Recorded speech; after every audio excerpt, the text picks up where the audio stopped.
This week on Eye on Shoalhaven Council, the theme was pretty simple.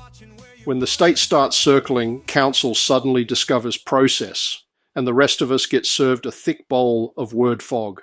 Here are the 10 key stories, grouped into 3 buckets. 1, state intervention and what it really means. 2, integrity and internal culture. And 3, the comms machine, who gets to shape the narrative. Bucket 1, the state steps in. This is not normal. 1, a Section 430 investigation, what it really means and why it's not an everyday checkup. This is the big one. A Section 430 investigation is not a friendly audit, and it's not a routine compliance visit. It's the state using one of its serious tools to formally investigate governance and process.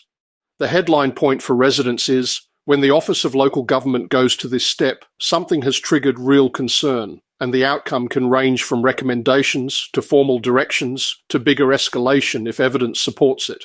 2, does the CEO or Councillor White have to step aside? This one is about governance basics and public confidence.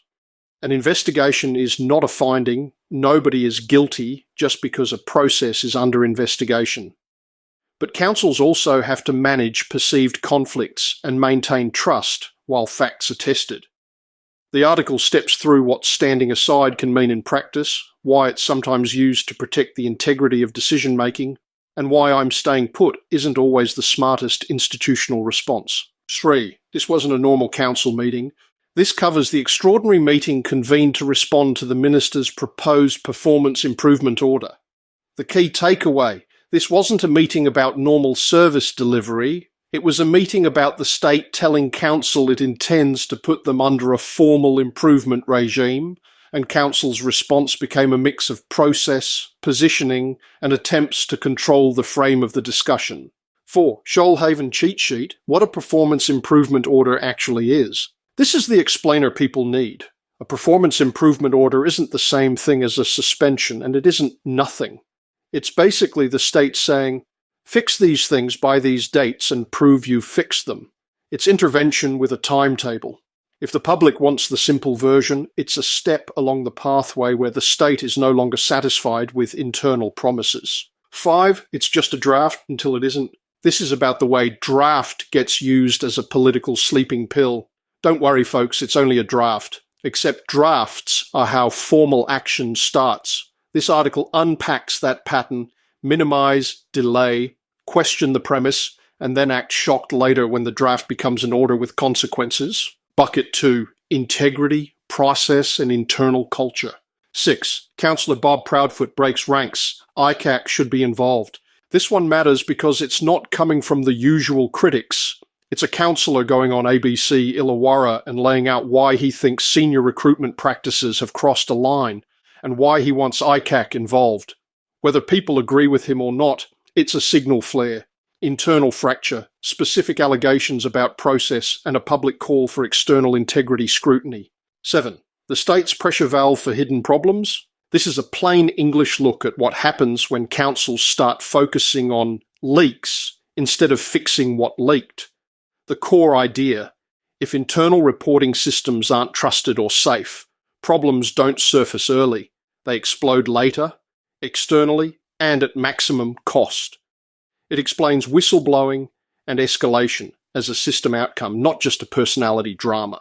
8, when leaks become the story, councils lose the plot. This one follows on, but it's more direct.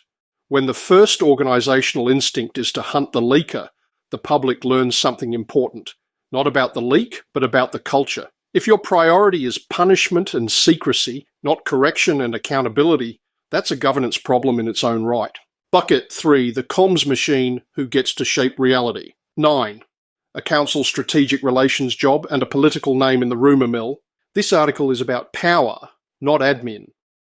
A senior strategic relations advisor sitting inside the CEO's office, providing support to both the mayor and the CEO, is not a neutral role. It's about narrative control, speeches, talking points, stakeholder strategy, and political risk management. The public interest question is simple. Is council building capacity to deliver services or building capacity to manage perception? 10, draft performance order on Graham. This one looks at the radio layer, how complex governance issues get reduced to slogans. and how transparency talk can be used to blur the actual legal and accountability position. It's not just media criticism, it's a case study in how public understanding gets shaped when the loudest mic wins and documents get treated as optional. Wrap up the thread through all 10. If you only remember one thing from this week, make it this. These state intervention tools don't appear out of nowhere, and they don't get rolled out because everything is fine. They're what happens when concerns have escalated beyond internal reassurance. And the second thing, when you see word fog, draft, routine, just process, nothing to see, that's usually a sign the stakes are high and someone is trying to buy time. If you want the detail behind each of these, pick the one that matches your interest. The explainer ones are great if you're time poor, and the deeper dives are there if you want to see how the system works when it's under pressure. That's the 10 from the week just gone. Thank you for reading and listening. Remember, keep an eye on Shoalhaven Council. Thank you from Steve. Eye on the council, truth